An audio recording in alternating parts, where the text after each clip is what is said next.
I'm good. Success. I'm always so happy when like something on the internet actually connects. When Like, something goes well, miracle. I know that's Yeah, yeah. that's where I'm at too. How are you Yeah, doing? Oh, I love the I'm flag good. already. Oh yeah, I'm so happy to. I've had this flag for a while, and I've had to be keeping it a secret. So I'm happy to be finally be talking about all this stuff. Well, good. Now I don't feel like such a nerd for wearing this. Oh, Where I almost wore that. did you? I I have got this. this. I'm going against the PCU. Don't be the guy who wears the shirt of the band you're going to see rule. But this is a different time and era, so I'm Yeah, rolling with absolutely. it, and it's That's comfortable. awesome. I was telling somebody else, I'm like, I'm built like a small camper. So when I find a T-shirt that fits me, I run with it, man. This has been my baby. But congrats on the new Awesome. single. The album's coming out what, June? Yeah, yeah. June 4th.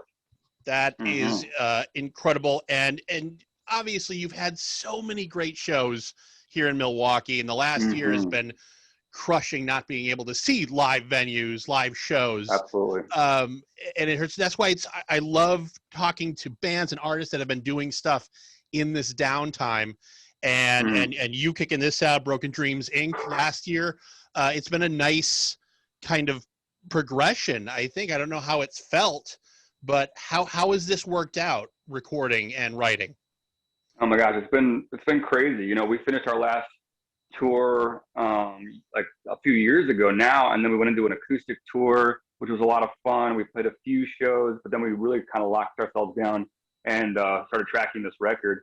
A lot of what writing and recording is happens in isolation, you know, Yeah. at least in my experience. And so in that sense, it didn't totally change. And then when the quarantine happened, we were wrapping up a lot of our work.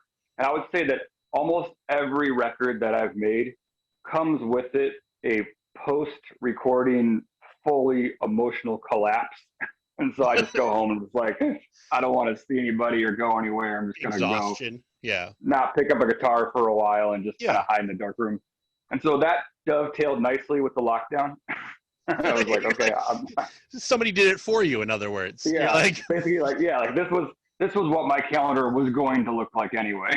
But you know, obviously it stretched out for much longer than any of us anticipated. And and it gave Rise Against a lot to think about. It gave a lot to write about. You know, we're a band that's never been shy to meddle with politics, and so there was a lot of low hanging fruit to sing about on this record. And you know, that's a good way to the, put it. right? I mean, that's it's like there's easy stuff to sing about. There's stuff that's kind of like a given, and then there's stuff that's like, but I never want it to be easy. I wanted to talk about things that aren't being talked about. Like if you're having issues of race are being talked about on Saturday Night Live and in football games, I think that's a great thing. It's like that's culture and art doing its job. Yeah. Now where does a punk rock band like Rise Against fit in? Like how do we keep pushing that edge a little bit or talk about things that aren't being talked about? Well, and I think historically being, and again, I'm a fan and outsider, but in radio, so you guys, and I wouldn't say this to every band, have integrity and manage to keep that integrity throughout all these years. So this single doesn't seem out of place in the whole canon of Rise Against. It fits so beautifully, but it's not that wildly different from what you were doing. Because like you said, low-hanging fruit, but you guys always dig a little deeper. You always, you know, stab a little harder to get something really good. But it also does what a Rise Against song does, and that is in the first 15 seconds, there's just a line that you know a year or two from now, people are going to be screaming back at you live on stage, which has to be so satisfying. We always think about the audience and the crowd, and then after doing this for 20 years, you know, the audience is a living organism that is part of our band. You know, they are part of the song, and so I can't wait to play this song. I'm proud of this song. I'm proud of all the songs on the record.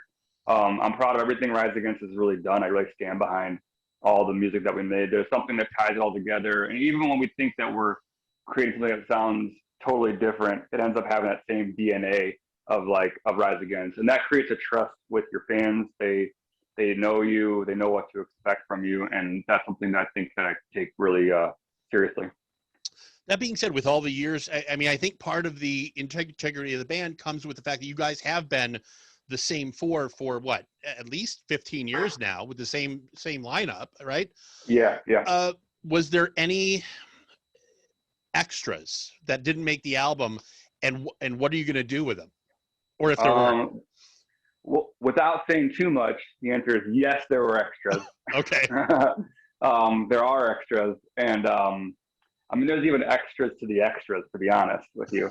And so there's definitely, we're trying to think of, a creative way to get this stuff out to fans, especially because this whole thing threw us for a loop. I'm sitting here talking to you today about a June 4th, 2021 album release. Like at one point I was talking about a June 2020 album release, and so it's like this whole goalpost has kept shifting, and now we're trying to figure out, well, how does one release music this year? Like, how do we do it? Or do we just kind of reject all the trends and say, we're just going to do what we do the way we've done it, and just trust that our fans will get it. And so all those questions pop up, and I'm sure we'll still keep debating it. And somebody that's way smarter than me will figure out how to release records in the future.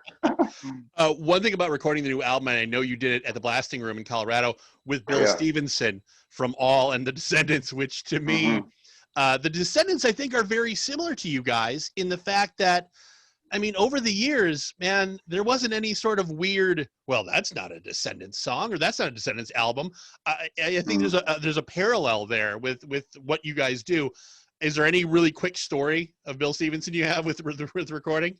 A quick story? Oh my God. I mean, we've been recording with Bill Stevenson for about 20 years now. Most of what you hear of Rise Against on the radio was recorded by Bill Stevenson. We grew up going to his shows, Descendants shows. We grew up listening to Black Flag. Bill is he's like a fifth member of this band. He's a bit of our guru, a bit of a mentor. He's a bit of a Rise Against whisperer too, like we're like four guys that don't always see eye to eye and everything. But when Bill snaps his fingers, we all shut up and listen. I think we all kind of have put him on that pedestal, and it helps us create records. And Bill gets it. Bill gets that we are a band with punk rock and hardcore roots, but we want to be able to make music that competes with anything out there. I feel at some point, like when you're playing or recording, does he like levitate in the, do you just like, it's like a spiritual thing? He's actually kind of a spiritual guy. He's a very calm presence. He's got so much history behind him. He's not he won't be an avid storyteller, but every once in a while he'll be like, oh, that reminds me when me and Henry were, touring California in 1984 and all that. And so you realize he's talking about Henry Rollins and Black Flag, and he's talking about all this insane stuff and the people that he's crossed paths with along the way. It really is he's an incredible guy. There's a documentary called Filmage that people should check out, and it's about the Descendants, but it really is a lot about Bill too. Nice. Even so better. So I wish I had a short story, but for the long story, watch that documentary. Okay, good. A reference point is good. I want to talk to you about so many different things because I know. Are you taking classes right now? College courses? Oh yeah, I did. I've since the quarantine, I think I've gotten about 17 college credits. Oh my God. So I spent last spring not doing anything, just kind of like hanging out, and then last semester, like last fall, I was like, my management's telling me, yo, we're not going on tour, just so you know. Like, we're not going to be doing anything. You might do some Zoom calls, but like, you're not doing anything. And I'm like, all right. And I've always wanted to go back to school. I left I was going into my senior year when I left. And so it's something that I always talked about going back and doing. And it became kind of the perfect time to do it. And so I did it. And I'm actually still in school right now, but with a much smaller course load, so I can still kind of do my day job.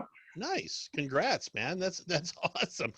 Yeah. One last thing. Do you have any Milwaukee stories, any good touring Milwaukee stories? Because every time you're here, I say it on the air, I've never seen a bad Rise Against show. I have seen a tree fall in a car. I saw a guy get headbutted by a camel once, but I've never seen a bad Rise Against show live. We've had so many great Milwaukee shows, and I grew up in Chicago. And so I grew up going to see shows in Chicago, but also if I really liked the band, I would follow them in Milwaukee.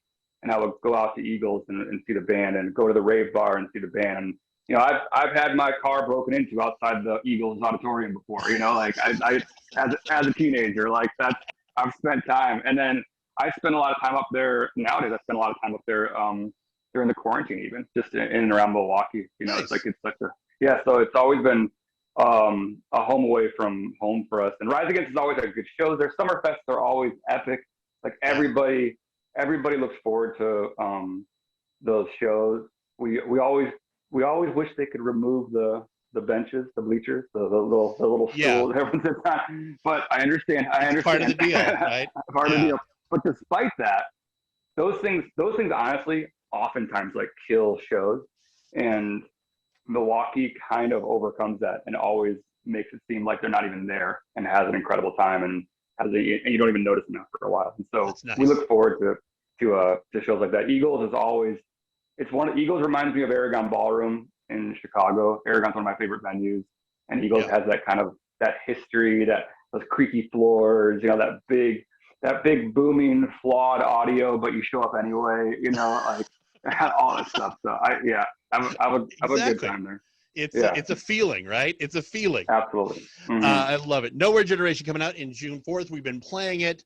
Tim, thank you so much for the time, man. It's great catching up. And next time we see each other, I hope it's live. Absolutely. And thank you to all you guys for supporting us and playing our stuff. Thank you to all of our fans in and around Milwaukee. It's certainly, we certainly appreciate all the love. Absolutely. Thank you. Take care and study hard. I will. Yes, sir. All right, Tim. Later. Thanks, guys.